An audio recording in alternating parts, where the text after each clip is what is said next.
Everyone, कैसे हैं आप सब। और स्वागत है आपका मेरी छोटी सी दुनिया में जिसका नाम है अनसुना अनकहा। और मैं आपके लिए लेकर आया हूँ एक ऐसी सच्ची घटना जो मेरे अपने फिजिक्स के टीचर के साथ घटी थी, और ये काल्पनिक नहीं है।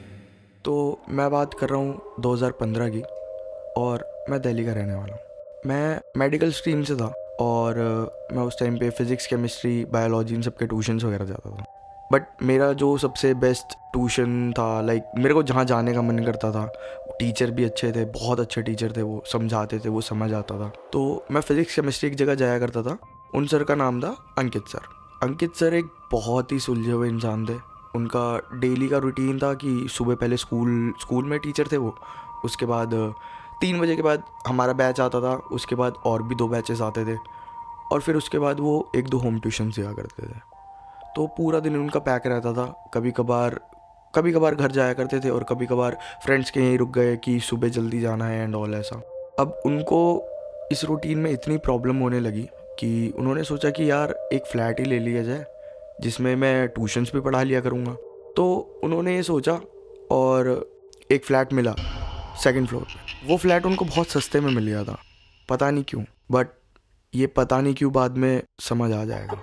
अब इसी के बाद क्या हुआ, उन्होंने डील डन करी। उन्होंने अपने सिक्योरिटी वगैरह जो भी पेमेंट करनी थी उन्होंने पेमेंट वगैरह करी, और उन्होंने अपने दोस्तों को बता दिया कि ऐसा ऐसा फ्लैट लिया है और मेरे को यहाँ पे शिफ्ट वगैरह करना है। वो लोग अपना सारा सामान वगैरह लेके, जैसे ब्लैक बोर्ड हो गए, फिर उसके बाद चेयर्स हो गई बच्चों के लिए, और सर का टेबल। और ये टेबल एक मेन कैरेक्टर है स्टोरी में एक तरह से। तो सर वहाँ पे मतलब अपना असाइनमेंट्स वगैरह रखते थे। और उस दिन जिस दिन इन लोगों ने वहाँ पे शिफ्ट किया, तो रात में इन लोगों ने सोचा, सर वगैरह ने सोचा कि ऐसा नया फ्लैट लिया है तो पार्टी वार्टी करेंगे अपना। और अगले दिन हमें छुट्टी दे ही रखी थी और संडे भी था। तो सर ने बोला था, वैसे हमारी संडे को एक्स्ट्रा क्लासेस होती थी, बट सर ने उस दिन हमें मना कर दिया था कि लेट हो जाएगा ऐसा ऐसा। तो सर ने कॉल वगैरह करके सबको बता दिया था कि कल छुट्टी है। सर और उनके दोस्त पार्टी करने बैठे, तो उन लोगों ने ड्रिंक वगैरह करी और सर सो गए जल्दी थोड़ा, क्योंकि थके भी हुए थे।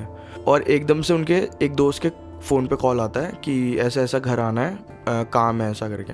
तो उनके दोस्त बोलते हैं कि भाई मैं ज़रा घर तक जा रहा हूँ, शायद अगर लेट हो गया तो घर पे ही सो जाऊँगा, वरना आ जाऊँगा ऐसा। सर ने गेट वेट लगाए और फिर सो गए। अब उसके बाद किसी ने उनके गेट पे नॉक करा। तो जब नॉक करा तो सर को एक तरह से ना गुस्सा सा आ गया कि अभी तो गया था, अब ये वापसी क्यों आ गया। तो सर एकदम से चिल्लाए कि भाई तुम लोगों को बिल्कुल वो नहीं है क्या कि जब मन करा तब आ गए, तब जब मन करा तब चले गए। अब उन्होंने क्या करा, गुस्से में उठ के गेट खोल दिया और वो आके सो गए। उन्होंने ये भी नहीं देखा कि कौन है कौन नहीं है। अब उनको ऐसा फील हुआ कि कोई गेट से एंटर हुआ ही नहीं है, जब कोई आया नहीं है तो गेट भी बंद नहीं हुआ। तो सर ने ऐसे लेटे लेटे ही आँखें खोली। तो जब उन्होंने आँखें खोली ना, तो उनको एक बहुत छोटी हाइट की एक औरत दिखी, ठीक है, जो जो अपने घुटने के बल थी, जो घुटने के बल बैठी हुई थी। वो पहले से ही छोटी है और वो घुटने के बल भी बैठी हुई है, और वो लिटरल स्लाइड करते हुए आई है सर की साइड। स्लाइड करते हुए जहाँ पे सर सो रहे थे वहाँ पे ऐसे स्लाइड करते हुए आई और सर के पास आके बैठ गई। वो सिर्फ बैठी हुई है और सर को देख रही है और सर उसे देख रहे हैं, और ये चीज़ असलियत में हो रही है। ये कोई उनका सपना नहीं है या कोई स्लीप पैरालिसिस नहीं है। अब जब उन्होंने ये सब देखा, अब उनकी एकदम से हालत ख़राब हो गई कि ये क्या हो रहा है। अब सर के जस्ट पीछे, लाइक जहाँ सर सो रहे थे जस्ट उसके जस्ट पीछे उनका टेबल था, और उस टेबल पे कीज़ रखी हुई थी। सर ने अपनी स्कूटी की कीज़ उठाई और सर बस किसी तरह, जितनी जान हो सकती थी, मतलब जितनी हिम्मत कर सकते थे उस दिन, वो पूरी हिम्मत लगा के वो उस रूम से भागे। अब वो वहाँ से भागे और वो सीधा नीचे पार्किंग में गए। अब जब वो पार्किंग में गए, उनकी स्कूटी पे, लाइक उनकी स्कूटी पे 2 बच्चे बैठे हुए हैं, लाल मुंह है उनका, आंखें बड़ी बड़ी हैं, एंड दे आर स्माइलिंग। अब सर ने जब वो चीज़ देखी, सर फिर दोबारा ऊपर भागने को हुए कि मैं ऊपर जाता हूँ दोबारा, बट फिर उनको वही याद आया कि इससे अच्छा तो मैं स्कूटी निकालूँ यहाँ से और भागूँ। अब सर जब अपनी स्कूटी की साइड दोबारा गए, वो बच्चे वहाँ पे नहीं थे। सर ने जल्दी से अपनी स्कूटी चालू करी, मेन गेट तक लेके आए, और सर भूल गए कि मेन गेट की चाबी लानी थी, और वो चाबी उस टेबल के ऊपर रखी हुई है जहाँ पे वो औरत बैठी हुई है। अब सर ने ये सोचा कि छोड़ो, अब जैसा भी है बस निकलना है इधर से। अब जो छोटा गेट होता है ना, एक आप लोगों ने देखा होगा जो बड़े गेट्स लगते हैं उसके अंदर एक होता है जो डबल खुलता है, कार वगैरह अंदर आ सके, और एक होता है जिसके अंदर से आप साइकिल नॉर्मली निकाल सकते हैं। बाइक वगैरह नहीं निकलेगी क्योंकि इतना स्पेस नहीं होता उसमें। अब सर ने क्या कर रहा, सर ने ना इधर देखा ना उधर, सर ने सिर्फ अपने हैंडल बाहर निकाले किसी भी तरह उस गेट से, और सर ने फुल स्पीड में अपनी स्कूटी खींच दी। पूरी स्कूटी पे दोनों साइड पे डेंट आ गया है क्योंकि वहाँ से वो निकल नहीं रही थी। उन्होंने बहुत वो करा और उसके बाद निकली है वो। और एक और चीज़, सर सिर्फ शॉर्ट्स में है और ऊपर सैंडो पहनी हुई है, सर ने कपड़े तक नहीं पहने थे।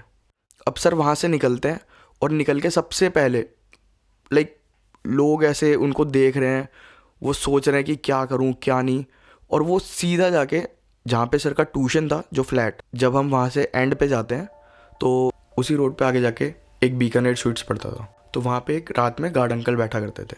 तो सबसे पहले सर ने स्कूटी उठाई, फिर वहाँ से डायरेक्ट उन्हीं अंकल के पास गए और जाके उन्होंने ऐसा ऐसा बताया कि अंकल मेरे साथ ऐसा ऐसा हुआ है, क्योंकि सर के दिमाग में इतना सब चल रहा था, कोई मेरे से बात करे, मेरे साथ हुआ क्या है, मेरे को कोई कुछ बताए इस बारे में।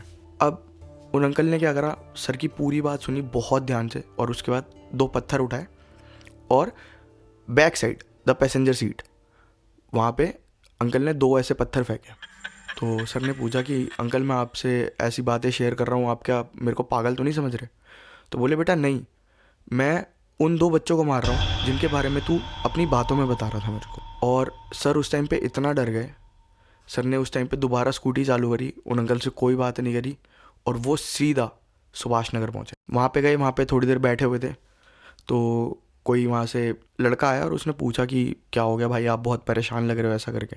और जब उन्होंने बताई वो सब चीज़ें, तो उसने बोला भाई होता है, अगर अच्छा है तो बुरा भी है, हो सकता है कि वहाँ पे कुछ हुआ हो या पहले कुछ ऐसा हो। अब उसके बाद सर ने बहुत सोचा कि मैं क्या करूँ क्या नहीं, क्या करूँ क्या नहीं। सुबह की पहली किरण जब निकली 7 बजे करीब, सर जल्दी से अपने फ्लैट पे आए, और सर ने सोचा था कि मैं शायद कल ये फ्लैट बेच दूँ या ऐसा कुछ। और उन्होंने ये सोचा कि भाई मैं अपना पहले सामान उठाता हूँ और घर जाता हूँ। पर जब सर ऊपर आ रहे थे उस टाइम पे सर को 3rd फ्लोर पे, वो 4 माले की बिल्डिंग थी वो, तो 2nd फ्लोर सर का था, और जो सर से ऊपर वाले फ्लोर पे रहता है 3rd फ्लोर पे, वो बंदा नीचे आया, उस टाइम पे नीचे आ रहा था, और वो सर से पूछता कि कल रात में कुछ हुआ था क्या?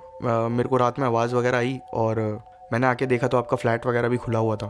तो सर ने सब कुछ बताया कि मेरे साथ ना ऐसा ऐसा हुआ, और मैं बहुत ज़्यादा डर गया था, तो मैं निकल गया बस किसी भी तरह यहाँ से। तो वो जो इंसान था उसने बोला कि आप मेरे साथ एक बार मेरे फ्लैट में आएंगे? तो सर ने बोला कि क्या हुआ, आप मेरे को ऐसे ही बताओ। तो उन्होंने बोला नहीं, आप मेरे साथ एक बार मेरे फ्लैट में आओ। जब सर उसके फ्लैट में घुसे, सर ने वहाँ पे लाइक नॉर्मल नहीं था वो, पूरी एक वॉल पे उन्होंने सिर्फ कीले गाड़ रखी थी, और उसके जस्ट सामने उन्होंने पूरी दीवार पे भगवानों की फ़ोटो लगा रखी थी। सर ने पूछा कि मतलब ये क्या है भैया, मतलब ऐसा तो मैंने कभी कुछ देखा नहीं। तो उन्होंने बताया कि भाई यहाँ पे बहुत प्रॉब्लम है इस चीज़ की, 4th फ्लोर खाली है इसका, 1st फ्लोर खाली है इसका, 2nd फ्लोर भी खाली था, वो आपने ले लिया कल, और 3rd फ्लोर पे मैं यहाँ पे 1 महीने से रह रहा हूँ यहाँ पे, बट मेरे से गलती ये हो गई कि मैंने फ्लैट लीज पे ले लिया है, तो ये मेरी मजबूरी बन गई है कि अब मेरे को यहाँ पे जब तक मेरा टाइम कंप्लीट नहीं होता मेरे को रहना पड़ेगा। सर देख के इतना डर गए वो चीज़। और उसके बाद शायद हम लोग 1 महीना गए थे वहाँ पे ट्यूशन, और वहाँ पे उसके बाद भी 1-2 इंसिडेंट हुए हैं। बहुत स्टूडेंट्स ने उनको देखा, उन बच्चों को देखा, उसकी माँ को देखा, बट 1 महीने बाद सर ने वहाँ से वो रूम खाली कर दिया, और फिर उसके बाद सर ने कहीं और ट्यूशन ले लिया। बट सर जब भी वो इंसिडेंट बताते हैं या हम ये सोचते हैं कि हम वहाँ पे पढ़े हैं, आज भी हमारे रोंगटे खड़े हो जाते हैं। तो ये थी आज की वीडियो। आशा करता हूँ आप सभी को ये वीडियो पसंद आई होगी, और अगर ये वीडियो आपको पसंद आई है तो इस वीडियो को लाइक करें, शेयर करें, और इस चैनल को सब्सक्राइब करें, और कमेंट करके मुझे ये ज़रूर बताएं कि आप ये कहानी कहाँ से सुन रहे हैं, इस देश के किस हिस्से से सुन रहे हैं। अगर आप भी अपनी सच्ची घटनाएं मेरे साथ और लोगों के साथ शेयर करना चाहते हैं तो आप मुझे DM कर सकते हैं मेरे इंस्टाग्राम पे, और आपको मेरे इंस्टाग्राम का लिंक इस चैनल के बायो में मिल जाएगा। अब आपसे मिलते हैं अगली कहानी के साथ। शुभ रात्रि।